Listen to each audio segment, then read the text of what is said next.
ఎంత ఆరోగ్యంగాను ఎంత హుషారుగా కనిపించినాయో. సహోదరి సహోదరులు, మన ఆత్మీయ జీవితంలో కూడా కొన్నిసార్లు మనం వాడిపోతూ ఉంటాం, బలహీనం అయిపోతూ ఉంటాం. అప్పుడు నీకు అనిపిస్తుంది, దేవుడు నన్ను విడిచిపెట్టేశాడేమో, ఇక నా జీవితం ఇంతేనేమో. ఒకప్పుడు బాగా ప్రార్థన చేసేవాడిని, ఒకప్పుడు దేవుని సన్నిధికి పరుగు పరుగున వెళ్ళేదాన్ని, ఒకప్పుడు సంతోషంగా పాటలు పాడేవాడిని, పాటలు పాడేదాన్ని.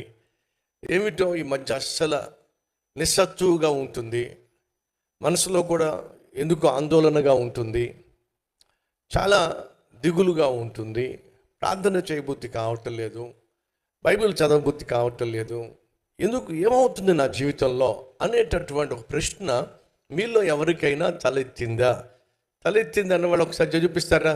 అలాంటి పరిస్థితి, అలాంటి ప్రశ్న నాకు వచ్చిందన్న వాళ్ళు చూపిస్తారా? Yes yes yes yes yes yes yes yes yes right. వర్షాకాలం వస్తుంది, విత్తనాలు వేస్తారు. శీతాకాలం వస్తుంది, చక్కని ఫలాలను చూస్తారు. ఎండాకాలం వస్తుంది, ఫలించిన చెట్లన్నీ ఏమైపోతాయి చెప్పండి? అన్నీ ఎండిపోతాయి, ఆకులు రాలిపోతాయి, చెట్లు ఎండిపోతాయి. భూములు అప్పటిదాకా వర్షాకాలంలో, ఆ తర్వాత శీతాకాలంలో చక్కని ఫలాలను ఇచ్చినటువంటి భూమి కాస్త వేసవికాలం వచ్చేసరికి ఎండిపోతుంది, నెరలు వారుతుంది. ఎటు చూసినా సరే బీడు భూమి కనిపిస్తూ ఉంటుంది, ఎటు చూసినా సరే ఆకులు రాలిపోయి ఎండిపోయిన చెట్లు కనిపిస్తూ ఉంటాయి. ఆ చెట్లు అనుకుంటాయి, ఏమిటి, నేను చచ్చిపోబోతున్నానా? నా పని అయిపోయిందా? ఇక నా జీవితంలో ఫలాలు ఏమి నేను చూడనా?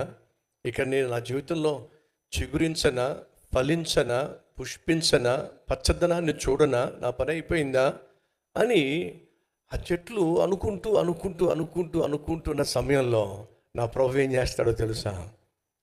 చల్లని వర్షాన్ని కురిపిస్తాడు.